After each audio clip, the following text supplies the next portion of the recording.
Bom, torcedor vascaíno, que dentro das quatro linhas o nosso Vasco da Gama deixa muito a desejar.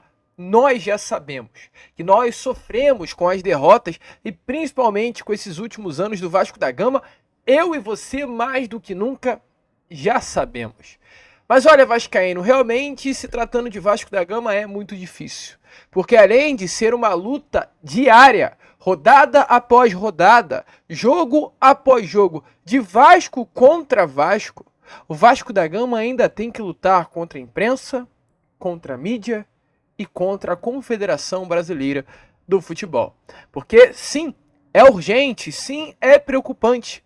Acaba-se de ser divulgada uma informação no Senado Federal, através do relatório da Good Game, em uma investigação que vem sendo feita do futebol brasileiro, de que o gol anulado do Vasco da Gama contra a equipe do Palmeiras foi um roubo. E por que eu qualifico isso como um roubo? Porque, de acordo com o relatório, o impedimento foi mal marcado. Os analistas da Good Game pontuaram que a marcação no corpo do defensor do Palmeiras foi equivocada. E além disso, ainda nesse relatório, o senador Cajuru, ele diz que houve uma edição do VAR exatamente nessa partida entre Vasco da Gama e Palmeiras. Então, olha, torcedor vascaíno, é realmente difícil, é realmente louco, porque além de lutar contra o nosso próprio Vasco da Gama, além de ter um elenco desqualificado, um time ruim, uma diretoria pífia como se foi vista nesses últimos anos, ainda metem a mão no Vasco da Gama dentro das quatro linhas. Olha, torcedor vascaíno, é realmente difícil. A gente, é claro, vai falar sobre isso. Falar também sobre a situação de Felipe Loureiro, Felipe Maestro, como você preferir chamar, que hoje foi anunciado, né, como o mais novo diretor técnico do Cruz Maltino, e além dessas muitas outras informações aqui agora neste Fala Gigante. Apenas o segundo vídeo desse canal, de fato um pouquinho mais tarde nesta quinta-feira, porém sempre com muitas novidades e muitas informações para você, torcedor Cruz Maltino. Porém, antes de começar, como a gente sempre faz também aqui no canal, quero dar as boas-vindas a todos que estão chegando aqui pela primeira vez. Para quem ainda não me conhece, muito prazer, eu sou o Lucas e você está no canal do Gigante Vasco, o canal do torcedor vascaíno, e é claro, né, Vascão? Você que está aí do outro lado e ainda não é um inscrito do nosso canal, vem agora aqui embaixo, onde tem essa palavrinha, inscreva-se, aperte nela e já faça parte da nossa família. Caso não saiba, nós estamos aqui todos os dias, 3 vezes ao dia. Temos o Acorda Vascão, que é o primeiro vídeo do dia, sai sempre pela parte da manhã, às 7 horas da manhã, inclusive. O Fala Gigante, que é esse vídeo que você está assistindo agora, que sai ali entre as 2 e as 4 horas da tarde. Então, entre aqui no canal sempre por esse horário que já vai ter o Fala Gigante. E temos também o Boa Noite Gigante, que é o último vídeo do dia e sai sempre pela parte da noite, por volta das 8 horas da noite. Então, 3 vídeos sempre para você, muita informação, muita vascainidade e, acima de tudo, um conteúdo muito sério para você, torcedor vascaíno. Então, se inscreva, compartilhe o nosso canal, ajudem aí o nosso crescimento e faça com que cada vez mais pessoas possam ter acesso ao canal do Gigante Vasco. Show de bola, Vascão? Vamos embora então, né? Sem muita enrolação, fala logo de Vasco da Gama. A começar aqui primeiramente este Fala Gigante, falando sobre a informação que acabou de ser dada, né? Sobre Felipe Loureiro, o Felipe Maestro. O que aconteceu, torcedor vascaíno? Agora há poucos minutos atrás, o Vasco da Gama, através de suas redes sociais, oficializou aquilo que já havia sido divulgado. O Pedrinho, né, em um vídeo divulgado nas suas redes sociais na última terça-feira, ele confirmou que o Felipe seria o novo diretor técnico do Vasco da Gama. Pedrinho e Felipe, que são dois amigos, Pedrinho e Felipe que já trabalharam juntos, inclusive, no Tigres, né, um clube aqui do Rio de Janeiro. Os dois tiveram a oportunidade de juntos, pela primeira vez profissionalmente, trabalharem como treinador e auxiliar técnico. O Felipe, à época, era o treinador e o Pedrinho era o seu auxiliar. E nesse momento, né, os dois terão novamente a oportunidade de trabalhar junto.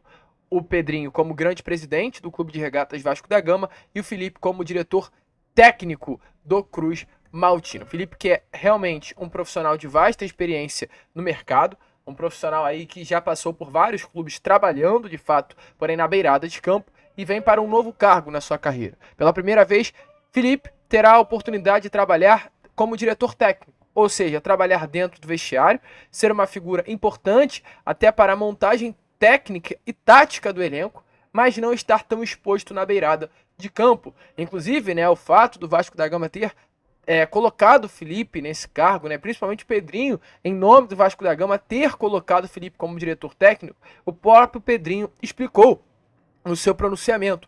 Pronunciamento feito na terça-feira, ele diz assim, a gente vai trazer as aspas dele, né? Abre aspas. Devido ao jogo de domingo, que é um jogo inadmissível, que é uma derrota inadmissível, inaceitável, em um tom muito forte, inclusive que o Pedrinho diz no seu vídeo, ele ainda prossegue. Da forma que foi, alguns movimentos que seriam feitos mais à frente tiveram que ser antecipados. Eu, obviamente, dentro desse DNA, que é o Vasco da Gama, por ter nascido ali, percebi que falta isso dentro do futebol. Falta a essência vascaína. Falta as pessoas entenderem o que é o Vasco, entenderem o tamanho do Vasco, entenderem quais são os objetivos do Vasco e a grandeza desse time. A falta da essência de resgatar isso é uma das minhas obrigações. Devido ao resultado de domingo, esse resultado que não tem explicação, eu tive que antecipar alguns movimentos. Então o Felipe se torna diretor técnico ao lado de Pedro Martins. Então, Pedrinho deixa muito bem claro, né, no vídeo que gravou, que um dos grandes motivos que fazem o Felipe se tornar o novo diretor técnico, além, é claro, da sua competência como profissional fora das quatro linhas, é pelo fato de ser um torcedor do Vasco e alguém muito identificado com o clube. Gente, é importante a gente voltar um pouquinho atrás e trazer a vocês quem é o Felipe. Felipe é amigo de Pedrinho, desde pequeno. Desde criança, os dois atuaram juntos no futsal do Vasco da Gama.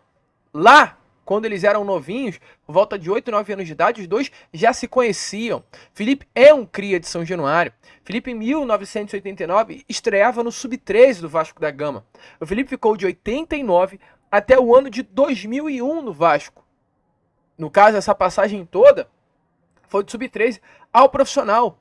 Felipe, durante toda essa primeira passagem pelo Vasco, conquistou Libertadores, conquistou Copa Mercosul, conquistou Campeonato Brasileiro de 97, conquistou Campeonato Brasileiro, né, de fato, de 2000. E Felipe, jogando muita bola. Felipe foi alguém que participou de 97 em 69 partidas. Felipe foi alguém que em 98 jogou em 59 jogos. Felipe foi alguém que em 99 participou em 53 partidas. E Felipe foi alguém em 49 que jogou 49 partidas, em 2000, perdão. Então o Felipe foi alguém importante em todas as grandes conquistas do Vasco na história. Todas o Felipe participou.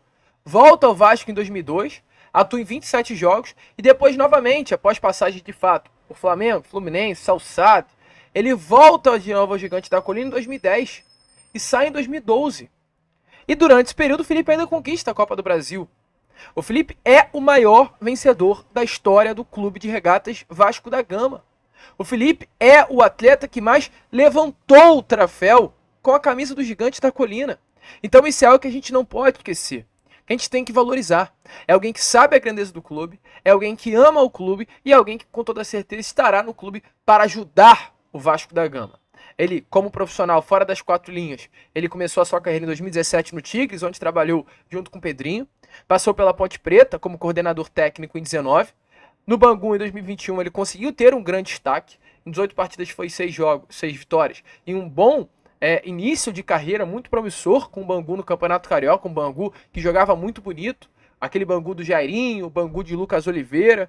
Um Bangu que conseguiu certo destaque. Não à toa, foi para o Confiança para a disputa de uma Série B.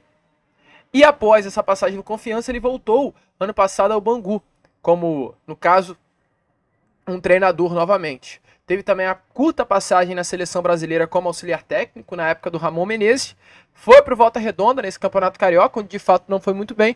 E agora com o Pedrinho na presidência, ele volta ao Vasco da Gama depois de exatamente 12 anos longe da colina histórica. Ele longe, mas o Vasco nunca longe dele. Então o Felipe é o novo diretor técnico do Vasco da Gama.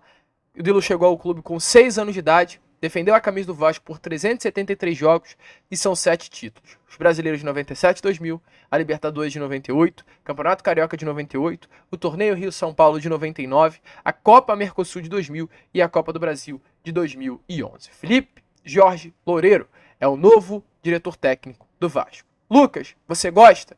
Muito. Vasco precisa de vascainidade. O que Pedrinho diz em seu pronunciamento é mais pura verdade. Um dos grandes problemas do nosso Vasco da Gama foi o distanciamento do que é ser Vasco e do que se tornou o Vasco da Gama. O Vasco hoje é um clube que não se identifica dentro das quatro linhas como o clube que é, da grandeza que é, do tamanho que tem. E muito isso passa, sim, pelo fato de não ter pessoas dentro do Vasco que conheçam o Vasco. Por que o Vasco no ano passado jogou bola? Por que o Vasco no ano passado encantou o torcedor? Porque o Vasco no ano passado se identificou como Vasco. A gente via um Vasco de Ramon, de Emiliano, de Diego Pereira, que passavam para o elenco o que era ser Vasco. Uma das frases mais ditas por Ramon Dias dentro do vestiário era: vocês estão em um clube gigante. Vocês estão em um clube gigante. Isso era importante para que quando o grupo entrasse dentro de campo, eles compreendessem que eles estavam no Vasco, num clube gigante. E que a derrota para o Vasco da Gama não serve. O empate para o Vasco da Gama não serve. Eu tenho certeza que dentro do vestiário, no dia a dia do CT, o Felipe vai passar isso para os atletas. Eles estão no Vasco. E o Felipe é esse cara que bota dedo na cara. É esse cara que bate no peito. Mas com respeito, tá? Falo isso com respeito. Pela moral que ele tem no futebol, pela grandeza que ele tem no futebol e pela dimensão que ele tem dentro, do tamanho do clube, né? Principalmente pelo que ele é dentro do clube. Felipe é alguém que dentro do vestiário, ele pode chegar para trocar uma ideia com qualquer jogador pelo fato de ser maior que qualquer jogador que hoje veste a camisa do Vasco.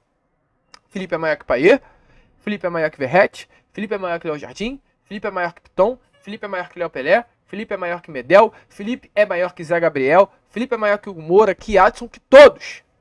Então o Felipe tem a moral para aumentar a voz dentro do vestiário e bater de frente com qualquer jogador de uma forma positiva, tá? Benéfica, mostrando qual é o tamanho do Vasco da Gama para esses atletas que hoje vestem a camisa do nosso Cruz Maltino. Então, algo muito legal, um movimento realmente que eu gostei muito. Felipe Loureiro sendo aí o mais novo diretor técnico do nosso Cruz Maltino. Gosta, torcedor? Gostou desse movimento? Deixa clara a sua opinião aí nos comentários. O que, porém, a gente não gosta em nada foi o que acaba de ser revelado, né? A gente está tendo aí uma CPI. A CPI da manipulação de jogos e apostas. O que significa uma CPI? Uma CPI, ela é uma comissão. Uma comissão que tem como principal objetivo investigar algo que está acontecendo no Brasil de um modo geral. Ela é criada por ato do presidente para apurar um fato determinado, mediante a um requerimento de pelo menos 1/3 dos parlamentares, caso 32. Então, se 1/3 dos parlamentares quiserem apurar, quiserem investigar algo que está acontecendo, vai ser aberta uma CPI, uma comissão parlamentar de inquérito. Isso que significa sigla. E é claro, os parlamentares quiseram investigar o futebol brasileiro. E a partir disso, foi-se criada a CPI da manipulação. Tem como presidente da comissão o senador Jorge Cajuru.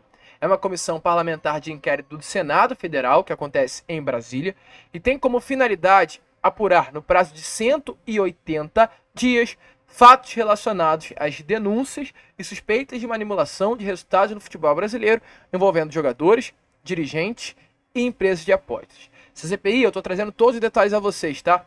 Foi instalada no dia 10 de abril de 2024 e vai até o dia 21 de outubro de 2024. Então, uma CPI que vai durar 6 meses e 11 dias. Essa é a CPI. E hoje, a gente teve mais passos dados no avanço dessa CPI. Ontem, a Leila Pereira esteve presente. E hoje, foi uma CPI que muitas novidades foram colocadas à mesa.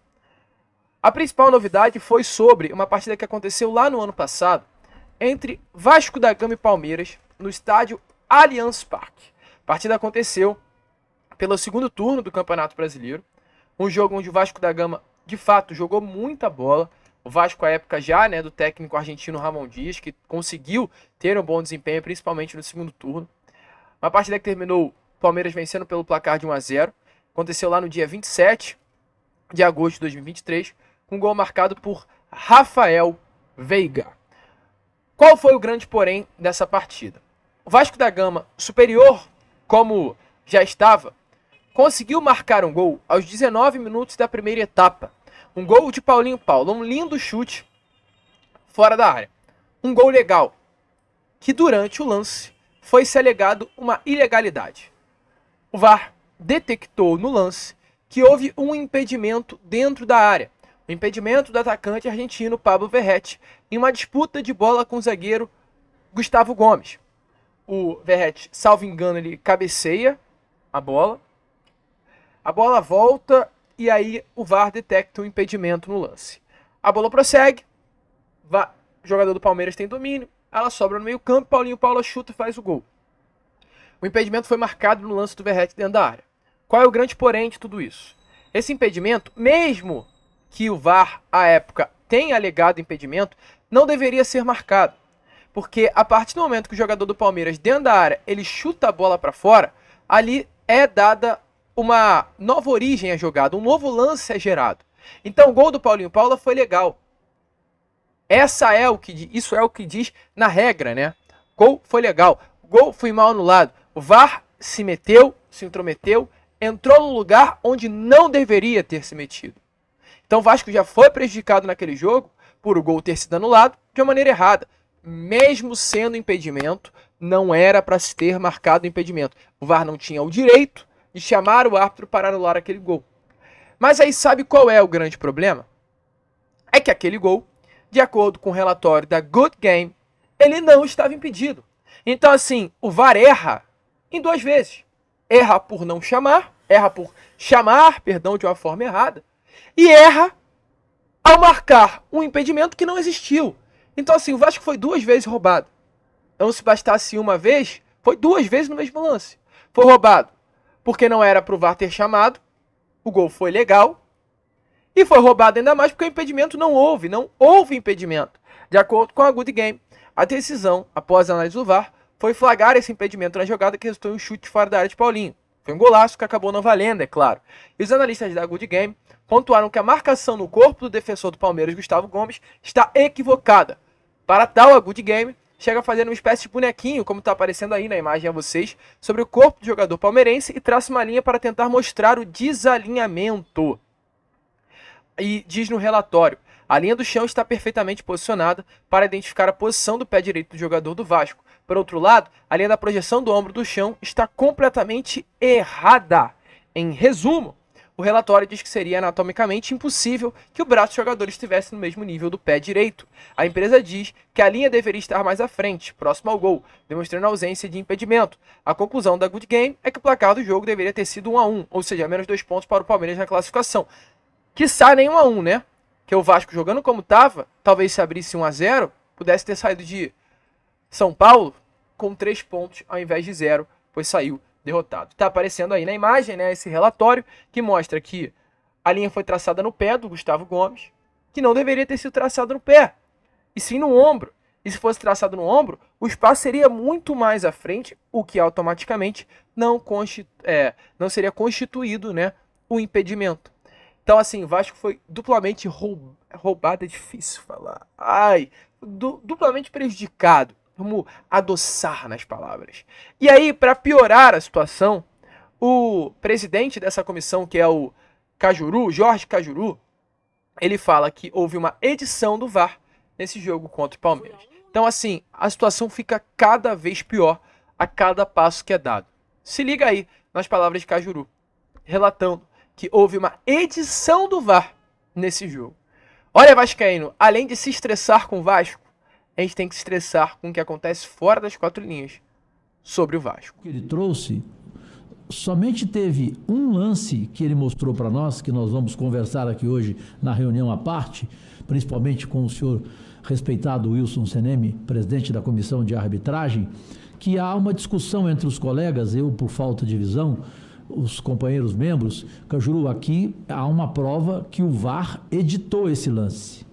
Então, é algo que nós precisamos discutir, que foi a única coisa que ele trouxe que nos levou, em função da opinião dos membros, que tem melhor visão do que eu, como uma prova, que realmente dá-se a impressão nítida de que houve uma edição do VAR em um jogo do Vasco contra o Palmeiras. Meu amigo torcedor, o que falar? E aí, querendo ou não querendo, eu tenho que voltar. Eu tenho que falar. E aí você tem que me criticar. Mas eu vou fazer a pergunta.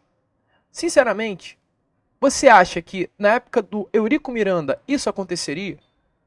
E sabe por que eu tô falando isso? Porque é a tal da representatividade. Hoje pisoteiam na cabeça do Vasco da Gama. Pisoteiam na cabeça do Vasco da Gama. E nada é feito porque o Vasco hoje se tornou um clube sem representatividade. Sem representatividade. Então, assim, é realmente muito complicado. Um absurdo o que acontece dentro do nosso Cruz Maltino, dentro das 4 linhas, com essa goleada de domingo. Mas é pior ainda ter que aguentar que fora das 4 linhas metem a mão no nosso Vasco da Gama. Urgente, né? Olha que loucura que fosse confirmada nessa tarde de hoje. O VAR foi editado. É brincadeira. Deixa essa opinião nos comentários, é um assunto muito sério, cara. A gente brinca, mas é um assunto muito sério. Tem que andar com isso daí, o Vasco tinha que entrar também junto ao Senado para entender o que aconteceu. Porque é passível aí, meu amigo torcedor, de alguma coisa ser feita. Isso não pode ser aceito. O torcedor vascaíno não pode deixar isso passar de uma forma ilesa. Mas enfim, a gente fica por aqui. Esse foi o nosso Fala Gigante. Apenas o segundo vídeo desta quinta-feira. Já já, claro, estaremos aí de volta com o nosso Boa Noite Gigante, também com muita informação, muita novidade e contando com a presença de todos vocês. Vamos que vamos, se inscrevam, compartilhem, ajudem aí o nosso crescimento e, como nós sempre falamos aqui, saudações vascaínas.